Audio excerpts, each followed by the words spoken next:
Iuunat mo ang iyong mga kamay at iba ang magbibihis sa iyo at dadalhin ka kung saan hindi mo gusto. Nagaganap daw ito pagtanda, pag mahina ka na, you no longer have complete control over your body.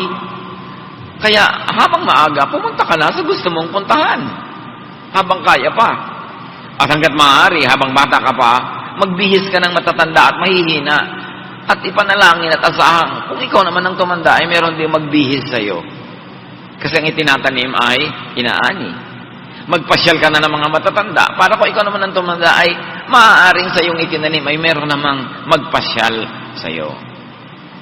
Ang pagyayabang, maaari rin tungkol sa physical beauty. Isa yan sa mga nagiging dahilan ng pagmamalaki, kagandahan. Pero sabi ng Proverbs 31:30, kumukupas ang ganda. In fact, physical beauty is only very short-lived. Sandaling-sandali lang na maganda ang isang tao. Nasa kasibulan, sa tanghaling tapat ng kanyang buhay, pero yun ay papalipas. At pwede rin ipagyabang financial wealth, pera, kayamanan. Luke 12:15-20, at sinabi niya sa kanilang lahat, mag-ingat kayo sa lahat ng uri ng kasakiman, sapagkat ang buhay ng tao ay wala sa dami ng kanyang kayamanan. Nawawala, nananakaw, nababawi ang mga kayamanang pinansyal. Boasting could also be of intelligence, mental brilliance, greatness. Yan ay maaari pang mga ipagyabang. Yung mga katalinuhan, galing, husay. Pero ang lahat ng yan ay pumupurol, kumukupas, kumisay biglang nawawala.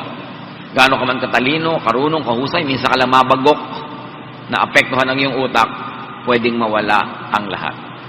Hindi pwedeng ipagyabang ang galing. Tulad ng isang hari na nagyabang ng todo-todo.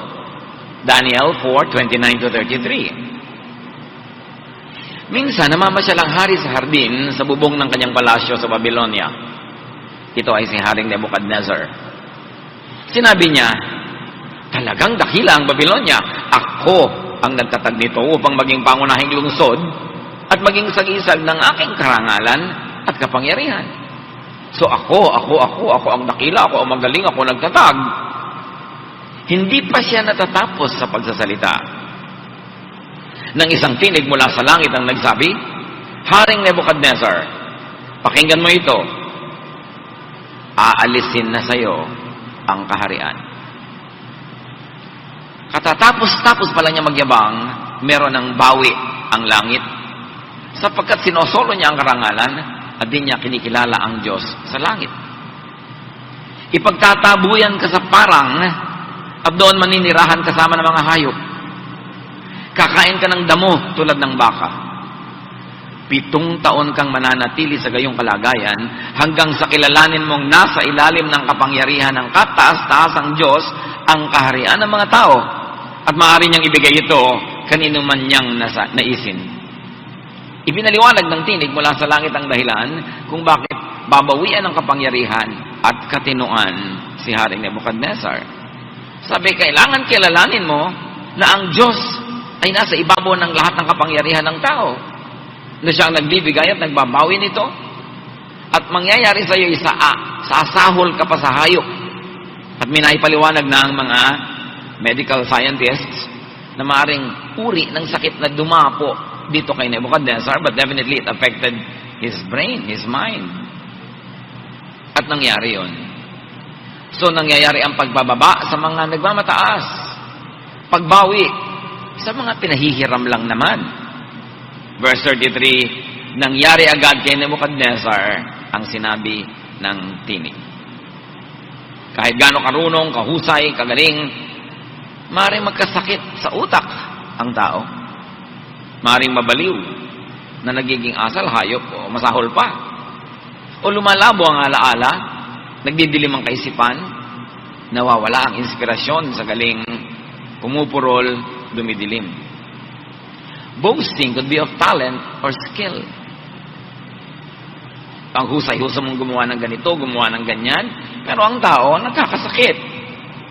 Pwedeng dapuan ang tinatawag na aksidente. O magaling man ay nadadaig naman ng ibang mas magaling pa. So hindi dapat nagyayabang. Boasting could also be of social and political status and strength.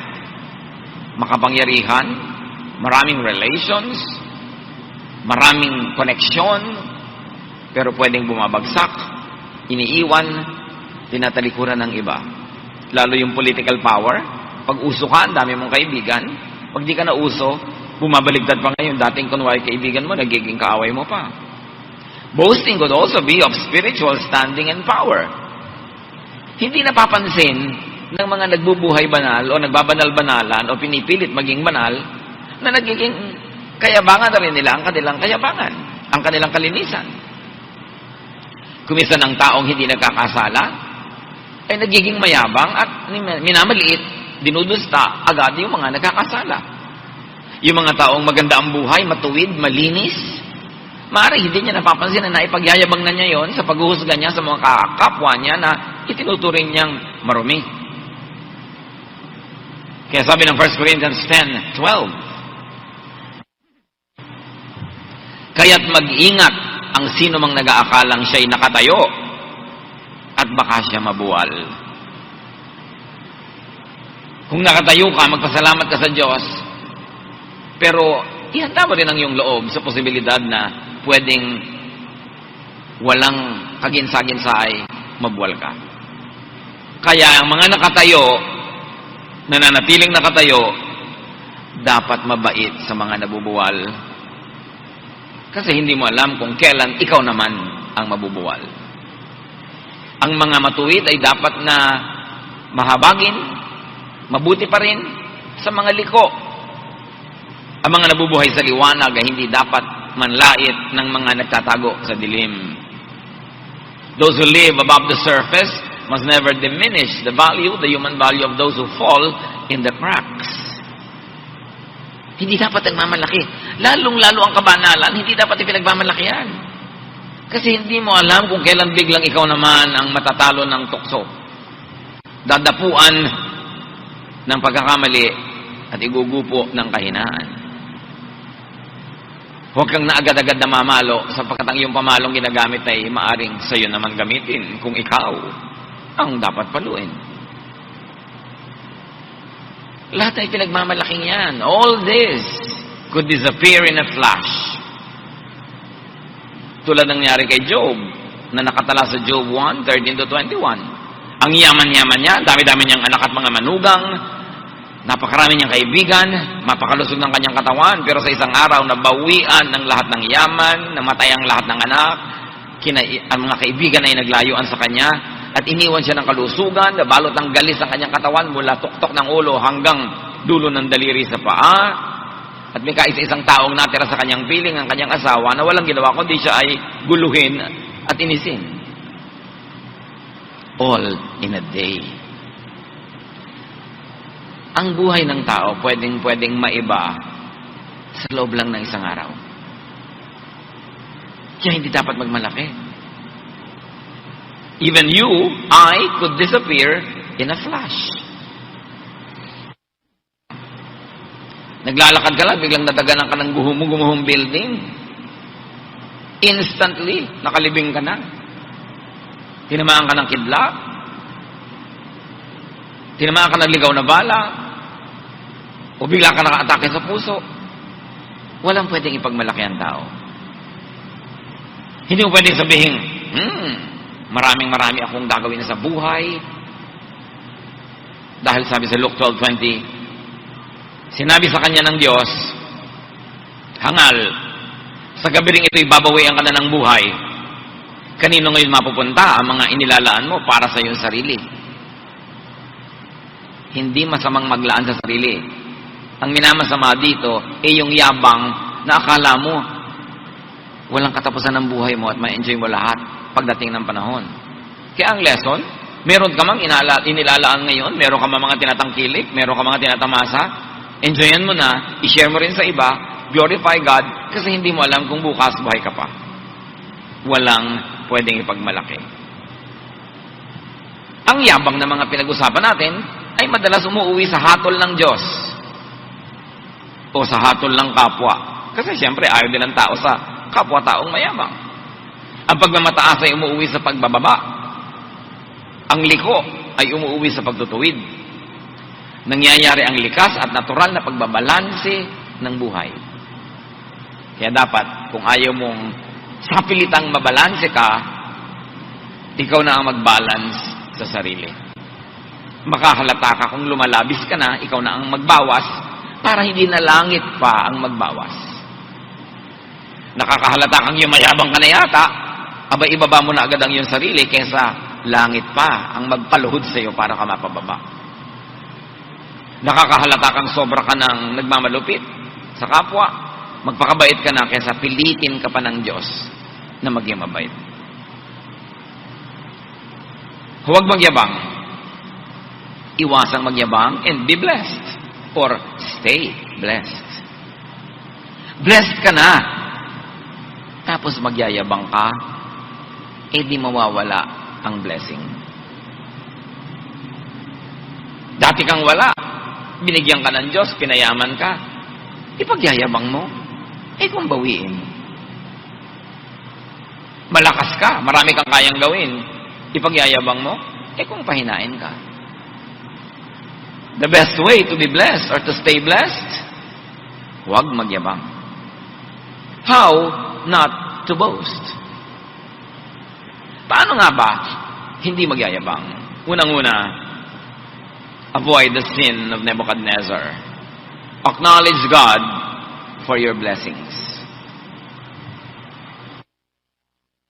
For your talent, for your capacity, always acknowledge God. Kaya pag pinuri ka, huy, ang galing-galing mo, huwag mo na sasabihin, hindi, wala nga akong kagaling-galing. False modesty naman yun, dahil kung alam mo magaling ka. Sabihin mong salamat, purihin ng Diyos, bigay niya yan. Ang ganda-ganda ng bahay mo, huwag sabihin, hindi, ang liit-liit nga. Alam mo naman, ang laki-laki, kang basketball court na yung sala mo. Sabihin mo po, ang liit-liit nga. Hindi na yun humility. Lying na yun. Kaartehan na yun. Sabi mo, oo nga, thank God, I enjoy this. Naku, ang tali-talino ng anak mo. Praise God, siya ang nagbibigay ng talino. Salamat at napapansin mo yan. Laging tanggapin ninyo yung papuri, pero ibigay sa Diyos. Pero huwag itanggi.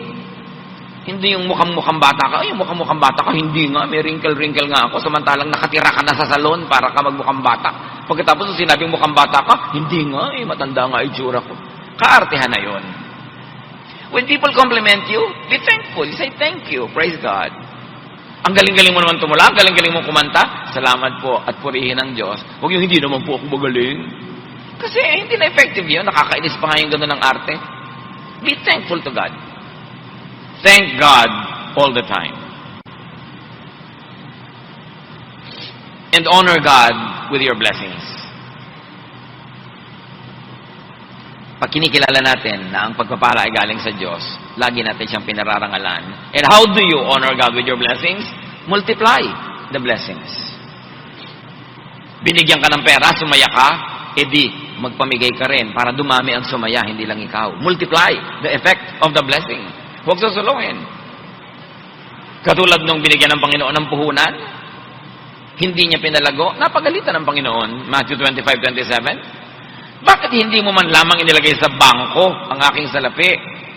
Kahit paano may tinubo, kahit paano may tinubo sana ito. Sabi ng Panginoon. May ibinigay sa iyong talent, palaguin mo yan.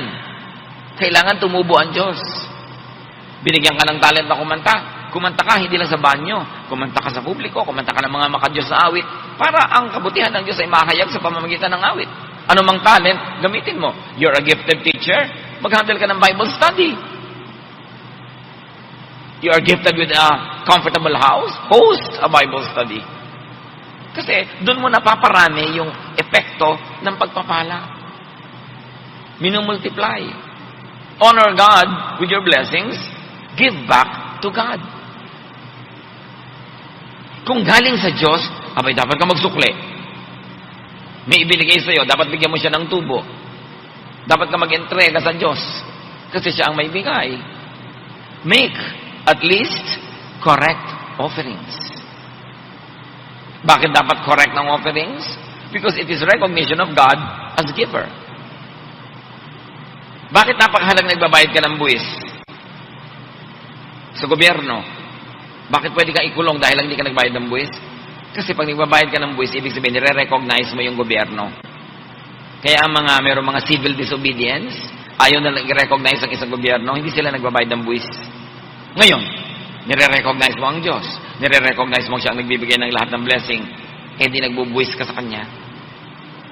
Hindi dahil kailangan nyo ng Diyos, kundi kailangan nyo ng gawain ng Panginoon, o kaya kailangan mo yun para maalala mo lagi na bigay ng Diyos ang lahat, kaya dapat ka magbuwis.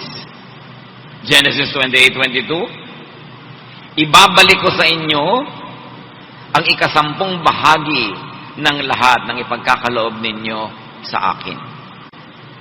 Kailangan ba ng Diyos yung 10? Hindi. Pero kailangan ng kanyang bahay dalanginan. At number 2, kailangan nung tumanggap ng pagpapala na ipaalala sa kanyang sarili na bigay lang yun ng Diyos at di niya dapat solohin. So there is a practical and there's a symbolic and a ceremonial value to giving back to God. Kaya sa Malakay 3:8-11, ang walang kamatayang teaching na ito, kausap ng Diyos ang bayan. Ang tanong ko naman ay, matuwid bang pagnakawan ng tao ang Diyos? Hindi. Ngunit pinagnanakawan niyo ako. Sa paanong paraan? Sa mga 10 bahagi ng mga handog. Isinusumpa ko kayong lahat sapagkat ako'y pinagnanakawan ng buong bansa. Sabi ng Diyos. Dalhin ninyo ng buong buo ang inyong mga 10 bahagi sa tahanan ng Diyos upang matugunan ang pangangailangan sa aking tahanan. Subukin ninyo ako sa bagay na ito. Kung hindi ko buksan ang mga bintana ng langit at ibuhos sa inyo ang masaganang pagpapala. Hindi ko rin hahayaang salantain ang mga balang ang inyong mga pananim at mamumunga na ng sagana ang inyong mga ubasan. Yan ang sabi ng Panginoon.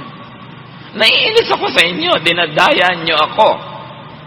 At huwag niyo akong inisin.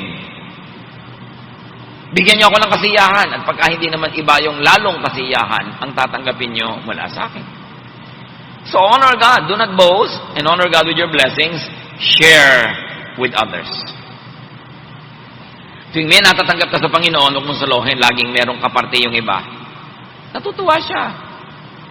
Matthew 25:35, sabi niya doon sa mga gagantimpalaan, sapagkat ako'y nagugutom at ako'y inyong pinakain. Ako'y nauuhaw at ako'y inyong pinainom.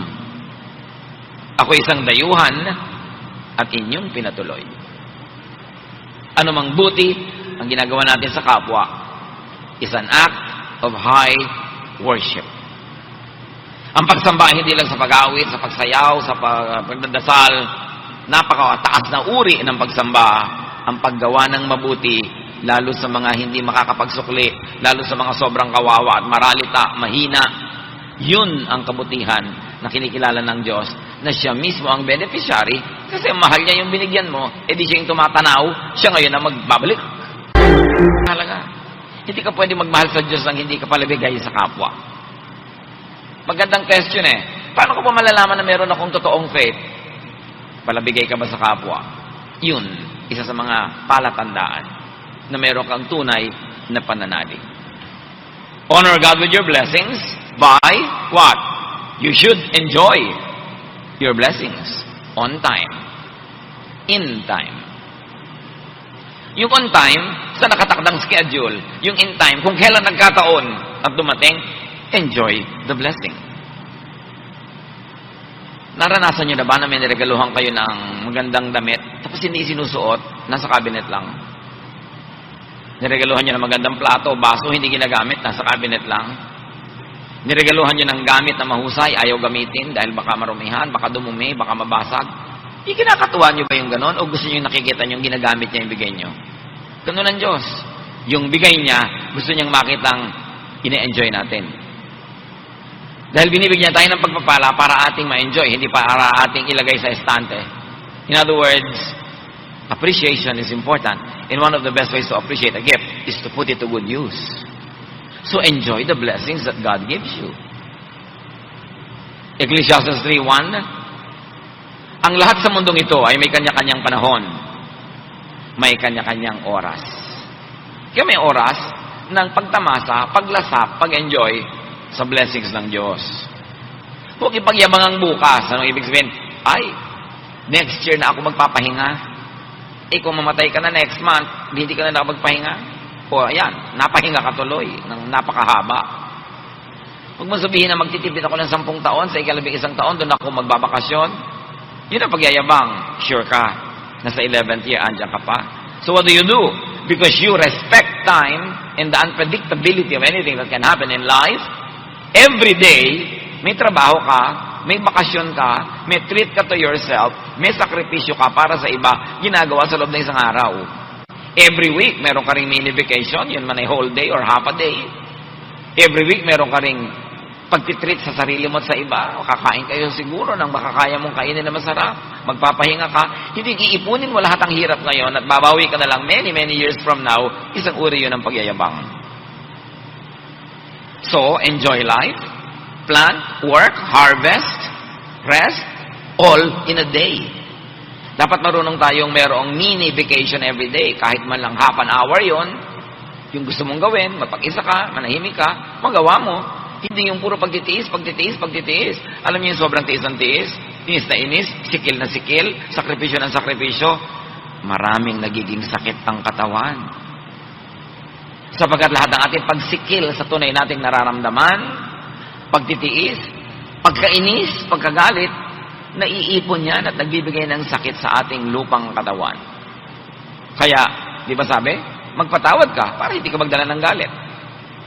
Sabihin mo sa iyong kapwa ang niloloob mo para hindi mo sinasarili at hindi mo iniinda mag-isa. Ipahayag mo ang gusto mong sabihin. Say no to say no. Say yes to say yes. Para hindi ipon na ipon ng lason sa iyong katawan na biglang sasambulat na lang, malalang sakit na pala. Importante yun. May oras para sa lahat. At sa loob ng isang araw, may oras para sa lahat. Pagtatrabaho, pagpapahinga, pagsasaya, pagtitiis, pagbibigay sa gusto ng katawan, sa pagpigil dito. All in a day, it can happen. In a week, in a month, in a year. Huwag ipagyabang ang bukas. Huwag sobrang asahan. Gawin ang magagawa ngayon. Because you do not hold tomorrow. James 4:13-14. You should know better than to say, today or tomorrow we will go to the city. We will do business there for a year and make a lot of money. What do you know about tomorrow? How can you be so sure about your life? It is nothing more than a mist that appears for only a little while before it disappears. So huwag niyo ipagyayabang ang bukas, hindi niyo alam kung buhay pa kayo. Paano man natiyak ang tungkol sa bukas? Paano ka nakatiyak tungkol sa buhay? Ang buhay mo'y para lang isang asap, usok, vapor, sasandali na nakikita at pagkatapos ay naglalaho sa hangin. You vanish in thin air. Life is short. Life is fragile. Enjoy what God gives you. Huwag ipagyabang, ipagpasalamat sa Diyos, paramihin, hatian ng kapwa, magsukli sa Diyos, and then, at the end of your life, meet your Maker. What is important? Stay humble. Do not have affected and false humility. Genuine humility is accepting if you are good, accepting the compliments, but giving glory to God and giving thanks to God. Panginoon, turuan niyo kami na i-apply ito sa aming buhay. Mga bahagi ng mensaheng ito o buo, ano ang kahulugan sa aming buhay?